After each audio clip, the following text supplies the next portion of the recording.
So at what point, like, did you say, I'm gonna do this hip hop thing? When I seen that our music. Now, when I say this, I'm not speaking for everybody in the United States. Feel me? Like, I don't have no problem with Atlanta looking how they look, skinny jeans, whatever, and all these other cats. I don't got no problem with that. That's your thing. You know what I'm saying? But to call yourself a gangster from the West Coast and you trying to look like them, like, what you got to understand is this Blood and Crip culture started here. Yeah. They already was looking at us for direction and guidance because they want to be Bloods and Crips. So why, when these cats is looking at us for direction and guidance, we start to look like them? Like, how is it that the teacher come in to teach the class and the students start listening to the teacher, then the teacher start acting like the student? And that's kind of what I see in far as our artists is, you know, we busy trying to look, you hear, oh, just the times change, but at the same token, you feel me? You know what I'm saying? You don't see the police is changing their uniforms. They keeping their same structure and stature as the officers before them. That's how they keep they shit structured. You understand what I'm saying? They not over there, oh, I'm gonna wear a pink uniform today and go to work. You feel me? You cannot say you are a part of this culture and not keep it like the originals. Like, to say you a Christian, you have to follow the format of Jesus Christ. Yeah. Anything other than following the format of Jesus Christ is the imitation Christian. You understand what I'm trying to say? And that's the same thing when it comes to being a Crip or a Paru or anything that's on the West Coast. If you are not keeping the guidelines of the originators that said it before us, then you are an imitation of them. You're not the truth. Yeah. Snoopy BadAzz the truth. You understand what I'm saying? So who would some of those hip hop influences on the West Coast? You talking about far as OGs or that you would look up to, that you would say, you know, this person was definitely an influence in the West Coast gang, West Coast hip hop culture, kept it real, and you know, somebody that Snoopy BadAzz. You talking about somebody that's mainstream or on an underground level? Both. As far as best of both worlds, I gotta get at the Nip. Yeah. I have to get at the Nip. Yeah. Cause it's like best of both worlds. See, it's a lot of dudes you can't say that for. Yeah. Because it's dudes that put it down for this West Coast culture, but they don't have the street backing. Yeah. You understand what I'm saying? Nip got the West Coast culture and have the street backing. So I gotta salute him. Yeah. Period.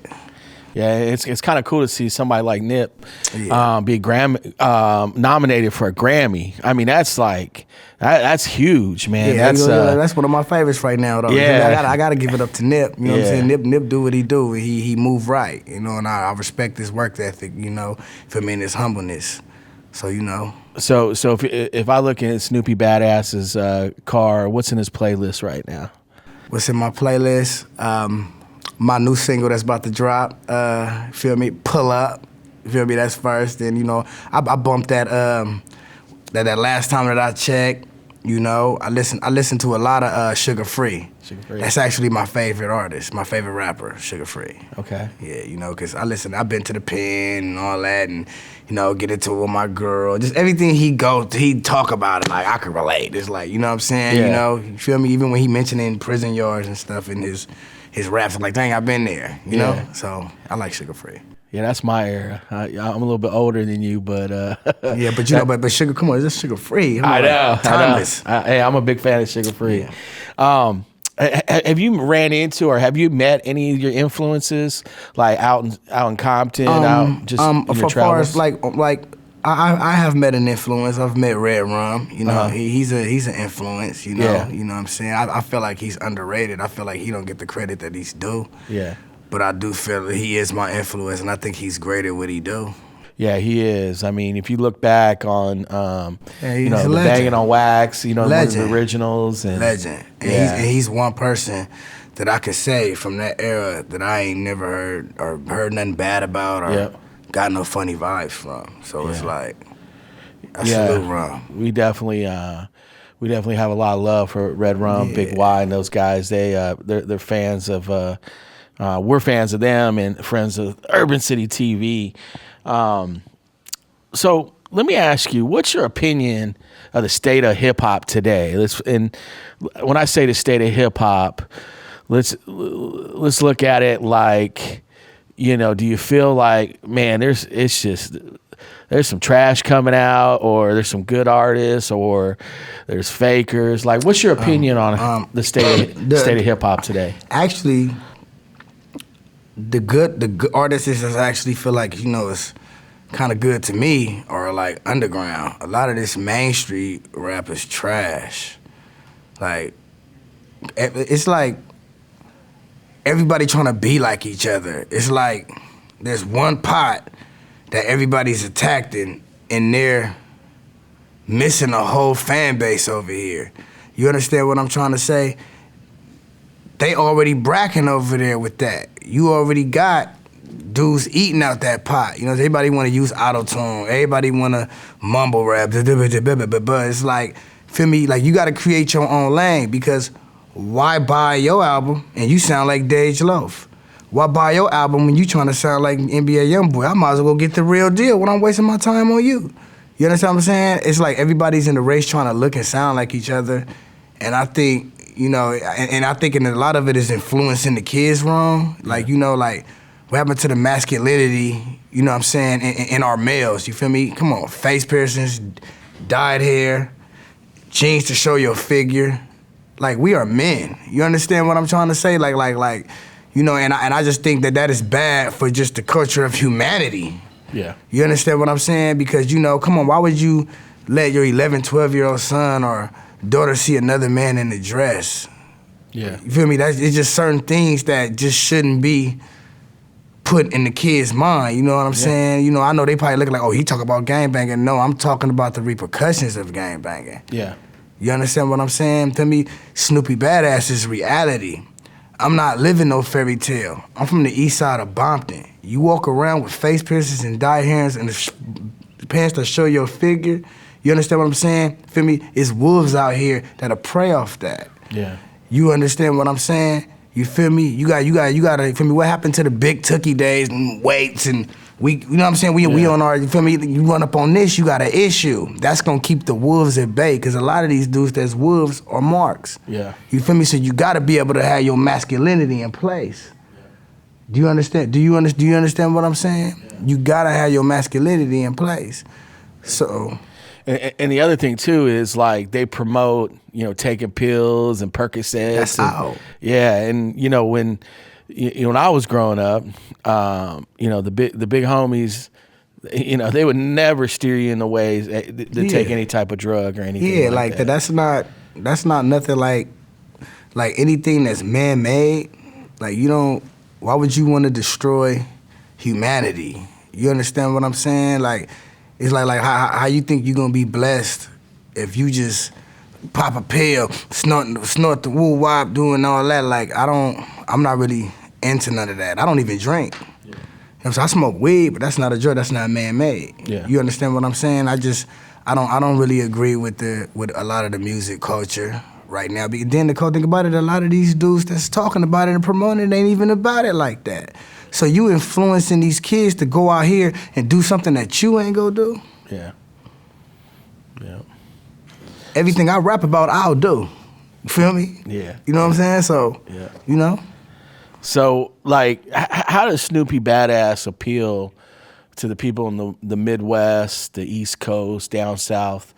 How do you appeal to those listeners? My whole plan is not to appeal to everybody, because I'm not here to please everybody. I'm here to appeal to those who want to listen. If you want to listen, I'll teach.